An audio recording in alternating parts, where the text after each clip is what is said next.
Hello student, कल जो हमने चैप्टर शुरू किया था लोकतांत्रिक और समाजवादी समाज में प्रशासनिक संस्थाएं, आज हम उसका अगला पार्ट करेंगे। कल जब मैंने आपको बताया था तो मैंने आपसे कुछ क्वेश्चन शेयर किए थे कि आपसे इस चैप्टर में से क्या क्या क्वेश्चन पूछे जा सकते हैं। तो आज जो हम शुरू कर रहे हैं, जो आप स्क्रीन पे नोट्स देख रहे हैं, वो मैंने उन क्वेश्चंस के अकॉर्डिंग बनाए हैं और मैं आपको बताती चलूँगी कि आपसे क्या क्वेश्चन पूछा जा सकता है और उसका आंसर आपको कैसे फ्रेम करना है। मेरा ये नोट शेयर करने का एक मकसद ये भी है कि आप ये सीख पाएँ कि किस तरह से नोट्स बनाए जाते हैं, मतलब शॉर्ट नोट्स कैसे बनाते हैं और फिर इनसे आंसर्स कैसे बनाए जाते हैं। अगर हमारी सेकेंड ईयर में फ़िज़िकल क्लास होंगी तो मैं आपको इस बार बुक से ही पढ़ाऊँगी और ये तरीका मैं चाहती हूँ कि आप सीखें।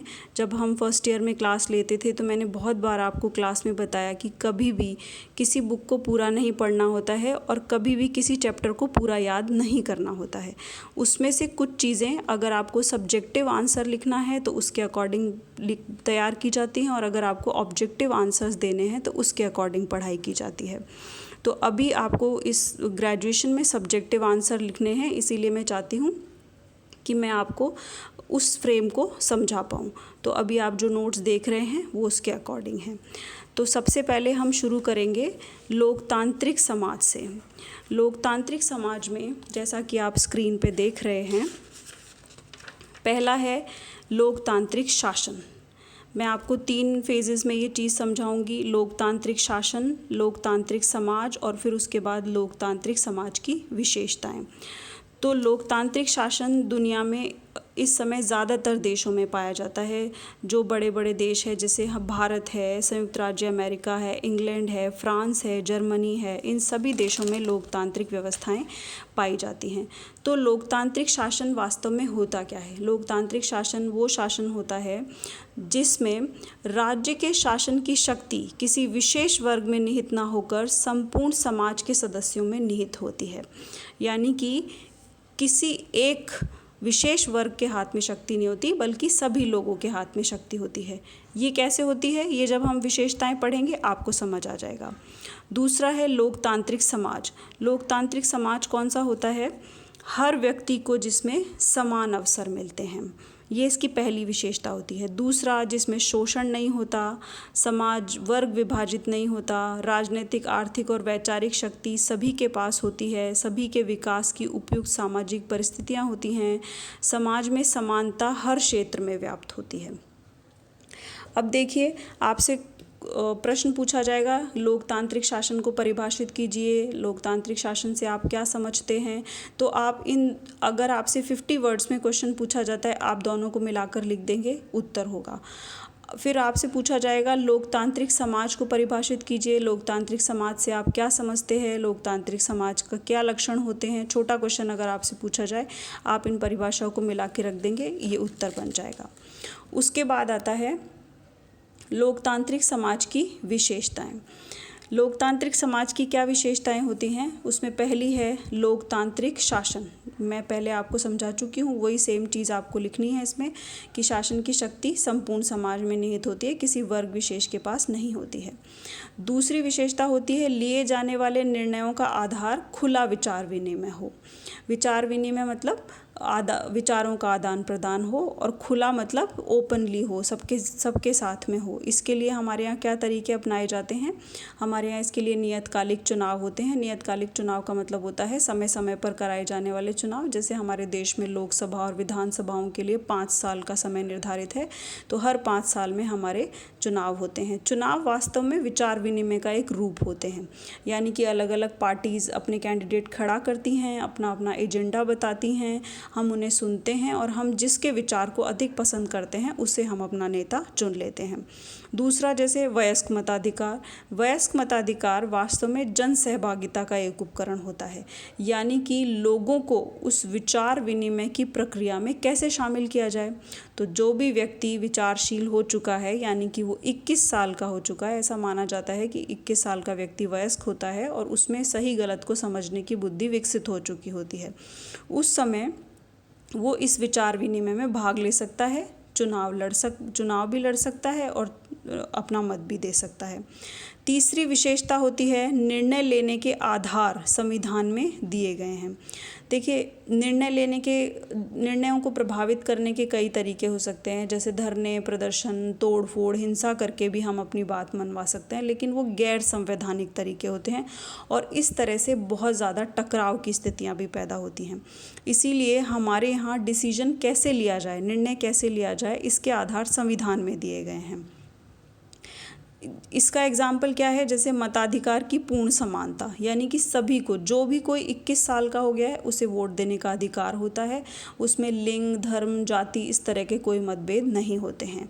दूसरा है निर्वाचन व निर्वाचित होने की पूर्ण स्वतंत्रता, यानी कि अगर आप 25 साल के हैं तो आप चुनाव में खड़े भी हो सकते हैं। आप मत देने का अधिकार तो 21 साल की उम्र में ही ले लेते हैं, लेकिन अगर आप 25 साल के हैं तो हमारे यहाँ आप लोकसभा और विधानसभाओं के लिए चुनाव लड़ने के लिए भी खड़े हो सकते हैं। तीसरा है प्रतिनिधित्व की अधिकतम समरूपता। ये टर्म क्या होती है कि सभी के लिए समान प्रतिनिधित्व निर्धारित किया जाना। जैसे कि आप देखेंगे हमारे यहाँ लोकसभा और विधानसभाओं में महिलाओं के लिए आरक्षण है, जो कि नहीं है एक्चुअली, लेकिन SC ST और OBC के लिए आरक्षण है। कुछ कुछ महिलाएं उसमें खड़ी हो जाती हैं। तो ये एक्चुअली जो वर्ग जिस प्रतिशत में हमारे समाज में है उसके आधार पर उसके लिए सीटें निर्धारित की जाती हैं, यानी कि सभी के लिए समान प्रतिनिधित्व की व्यवस्था की गई है। चौथी विशेषता होती है सरकार का गठन प्रतिनिधित्व के सिद्धांत पर होना चाहिए, यानी कि सरकार में हमारे चुने हुए प्रतिनिधि सत्ता चलाने चाहिए। इसके लिए कई प्रकार की व्यवस्थाएं पाई जाती हैं, जिसमें भारत ने जैसे संसदीय व्यवस्था को अपना रखा है, जब लोकसभा और विधानसभाओं के चुनाव होते हैं और हम अपने नेताओं को चुन करके भेजते हैं। जैसे इसका दूसरा रूप प्रतिनिधित्व का अमेरिका में है, वहाँ अध्यक्षीय प्रणाली है, लेकिन वहाँ के राष्ट्रपति भी जनप्रतिनिधि ही होते हैं। पांचवी विशेषता होती है शासन शक्ति अपने प्रत्येक निर्णय और कार्य के लिए जनता के प्रति प्रत्यक्ष रूप से उत्तरदायी होती है। अब आप आगे इसकी एक विशेषता पढ़ेंगे जिसमें आएगा कि लोकतांत्रिक समाज में जनता की संप्रभुता होती है। जनता की संप्रभुता का तात्पर्य हुआ कि आखिरी रूप में सरकार किसके प्रति उत्तरदायी है, तो वो जनता के प्रति उत्तरदायी है। हमारे यहाँ हम अपने नेताओं को चुनकर लोकसभा में भेजते हैं और हमारी कार्यपालिका प्रत्यक्ष रूप से लोकसभा के प्रति उत्तरदायी होती है। जब तक लोकसभा का विश्वास बना रहता है तब तक सरकार सत्ता में रहती है, और जब लोकसभा से वो अपना विश्वास खो देती है तो उसे सत्ता से हटा दिया जाता है। छठी विशेषता लोकतांत्रिक समाज की होगी, लोकतांत्रिक समाज में प्रतियोगी राजनीति पाई जाती है, यानी कि कॉम्पिटिटिव पॉलिटिक्स होती है। इसके लिए इसकी क्या विशेषताएं होती हैं? प्रतियोगी राजनीति किसको कहते हैं? जिसमें राजनीतिक गतिविधियों की स्वतंत्रता होती है, यानी लोग अपनी पार्टी बना सकते हैं, अपना प्रचार प्रसार कर सकते हैं, अपना विचार एजेंडा बना सकते हैं। प्रतिनिधित्व की समरूपता मैं आपको समझा चुकी हूँ। समाज में जो वर्ग जितने प्रतिशत में पाया जाता है उसके आधार पर उसके लिए प्रतिनिधित्व की व्यवस्था की जाती है। इसके लिए नियतकालिक चुनाव होते हैं, हर 5 साल में हमारे यहाँ चुनाव कराए जाते हैं। नेक्स्ट पॉइंट है जनता की संप्रभुता, यानी कि आखिरी रूप में सरकार जनता के प्रति ही प्रत्यक्ष रूप से उत्तरदायी होती है। 8वां है इसमें लोकतांत्रिक समाज को एक आदर्श समाज माना जाता है, और इसमें आदर्श समाज की कौन सी विशेषताएं पाई जाती हैं? इसमें अवसर की समानता पाई जाती है, यानी कि सभी को जो वो चाहे वो करने के अवसर समान रूप से दिए जाते हैं। वर्ग विभाजन नहीं पाया जाता है। संसाधनों तक सभी की पहुंच सुनिश्चित की जाती है। अब नेक्स्ट आता है समाजवादी शासन। समाजवादी शासन से आप क्या समझते हैं? समाजवादी शासन मैं आपको स्टार्टिंग में ही जब हमने पिछला किया था, मतलब पिछले वीडियो में मैं आपको बता चुकी हूँ कि वो शासन होता है जो राज्य को साध्य मानता है और व्यक्ति को राज्य रूपी मशीन का एक पुर्जा मात्र मानता है। मतलब ये मानता है कि सर्वशक्तिमान कौन होना चाहिए? राज्य होना चाहिए, और व्यक्ति उसका एक साधन है, उसे सशक्त बनाए जाने का एक साधन है। समाजवादी समाज किसे कहेंगे? जो समानता को सर्वोच्च आदर्श के रूप में मानता है, यानी कि ये ऊंच नीच और भेदभाव में विश्वास नहीं रखते, सभी को समान मानते हैं। संसाधनों के समान वितरण को महत्व देते हैं, यानी कि आर्थिक विषमता को दूर करने के लिए ये सिस्टम सबसे ज़्यादा काम करता है। ये आर्थिक विषमता को दूर करने के लिए अमीरों पर ज़्यादा टैक्स लगाकर और गरीबों के प्रति कल्याणकारी योजनाएं चलाकर संसाधनों का समान वितरण करते हैं। तीसरा है संसाधनों का वितरण लोगों की योग्यता और कार्य के अनुरूप किया जाता है। मतलब जो जितना कैपेबल है, जिसमें जितनी एबिलिटी है, जो जितना अच्छा काम कर सकता है, उसको उसी के अनुरूप सैलरी या जो भी बेनिफिट्स मिलते हैं वो मिलते हैं। अब है समाजवादी समाज की विशेषताएं। समाजवादी समाज की क्या विशेषताएं होती हैं? पहली, राज्य को विशिष्ट महत्व दिया जाता है। मैं आपको बता चुकी हूँ, इसमें राज्य को साध्य माना जाता है और व्यक्ति को उसका एक साधन मात्र माना जाता है। दूसरा है राज्य की शक्तियों में उत्तरोत्तर वृद्धि का समर्थन होता है।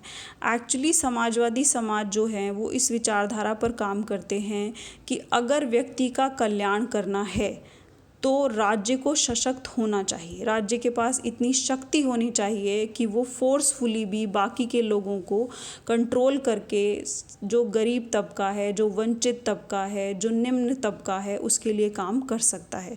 तो इसके लिए राज्य के पास संसाधन भी राज्य के पास होने चाहिए और शक्तियाँ भी, जो राजनीतिक शक्ति होती है वो भी राज्य के हाथ में ज़्यादा से ज़्यादा होनी चाहिए। तीसरा है ये राज्य की शक्ति का प्रयोग श्रमिकों के हित के लिए करते हैं। मतलब क्योंकि ये सर्वहारा वर्ग की सरकारें होती हैं ज़्यादातर, तो ये श्रमिकों के हितों के लिए काम करती हैं। जैसे काम के घंटे निर्धारित कर देती हैं, उनके लिए किस तरह की वेतन होने चाहिए, कैसे भत्ते होने चाहिए, किस तरह की बीमा, उनको सामाजिक सुरक्षाएं किस प्रकार दी जानी चाहिए, इसके बारे में नियम कानून इसमें बनाए जाते हैं। चौथा है आर्थिक व सामाजिक मामलों में राज्य के हस्तक्षेप का समर्थन। मैं आपको बता चुकी हूँ कि ये जो सरकार होती है, ये जो समाज होता है, समाजवादी समाज, ये मानता है कि लोगों के हितों का सबसे सही जो इम्प्लीमेंटेशन कर सकता है वो स्टेट खुद कर सकता है। इसीलिए ये आर्थिक और सामाजिक मामलों में राज्य के हस्तक्षेप का, आर्थिक नीतियाँ निर्धारित करते हैं, कितना उत्पादन होना चाहिए, उसका कैसे वितरण होना चाहिए, ये सारा भी डिसाइड करते हैं। सामाजिक रूप से लोगों को किस तरह की जीवन शैली अपनानी चाहिए, उनके लिए कौन सी चीज़ें इम्पॉर्टेंट हैं, कौन सी चीज़ें इम्पॉर्टेंट नहीं हैं, ये भी राज्य निर्धारित कर देता है। पांचवा है संसाधनों के समान वितरण पर जोर, यानी कि ये आर्थिक विषमता को दूर करने के लिए काम करते हैं। इसके लिए इस प्रकार की समाज व्यवस्था में जो ज़्यादा अमीर लोग होते हैं उन पर ज़्यादा टैक्स लगा करके और जो पैसा आता है उसके लिए गरीबों के लिए कल्याणकारी योजनाओं का संचालन किया जाता है। छठवां है सभी साधन समाज की संपत्ति माने जाते हैं, यानी कि किसी व्यक्ति विशेष के पास जो साधन है वो उन पर उसका अधिकार नहीं होता, राज्य का अधिकार होता है। इसीलिए इस समाज में उद्योगों का राष्ट्रीयकरण कर दिया जाता है, यानी कि इससे राष्ट्रीयकरण का मतलब होता है कि उससे जो भी उत्पादन और वितरण होंगे उनकी नीतियाँ सरकार निर्धारित करेगी। सभी के भरण पोषण का दायित्व राज्य पर होता है, यानी कि राज्य समाज के सभी वर्गों का विशेष रूप से ध्यान रखता है। वो सभी लोगों को काम देने का वादा करता है, मतलब सभी के लिए काम की परिस्थितियां निर्धारित कर दी जाती हैं और अगर वो किसी को काम नहीं दे पाते तो उसके लिए वो भत्ते और भरण पोषण भी देते हैं। आठवां है उत्पादन व कीमतों का निर्धारण समाज की आवश्यकता के अनुरूप किया जाता है, यानी कि किस में किस तरह का प्रोडक्शन होना चाहिए, उसकी कीमतों का कितना निर्धारण होना चाहिए। अगर ज़रूरी चीज़ें हैं जो कि समाज के लिए बहुत आवश्यक हैं उनकी कीमतें कम होनी चाहिए और अगर विलासिता से जुड़ी हुई चीज़ें हैं तो उनकी कीमतें ये ज़्यादा रख सकते हैं। तो ये मैंने आपको बताया कि समाजवादी शासन मतलब लोकतांत्रिक शासन क्या है और उसका समाज कैसा होता है, उसकी विशेषताएं कैसी होती हैं, समाजवादी शासन क्या होता है और उसकी विशेषताएं कैसे होती हैं। मेरी मतलब आप सभी से मेरा कहना है कि आप इन नोट्स को ध्यान से देखिएगा और मैं आपको बाद में इसके बारे में जब हमारा ये चैप्टर ख़त्म हो जाएगा, अभी एक वीडियो और मुझे बनाना होगा, फिर मैं इसे ख़त्म कर दूँगी। उसके बाद मैं स्पेशल आपके लिए एक वीडियो बनाऊँगी जिसमें मैं आपको ये बताऊँगी कि आपको किस तरह से नोट्स बनाने हैं और वो नोट्स आपको किस जगह पर कैसे काम आ सकते हैं। हमें बहुत कंसाइज नोट्स बनाने होते हैं और फिर उससे जितने भी क्वेश्चंस होते हैं घुमा फिरा करके हमें उसके आंसर उसी में से मिल जाते हैं। Thank you so much.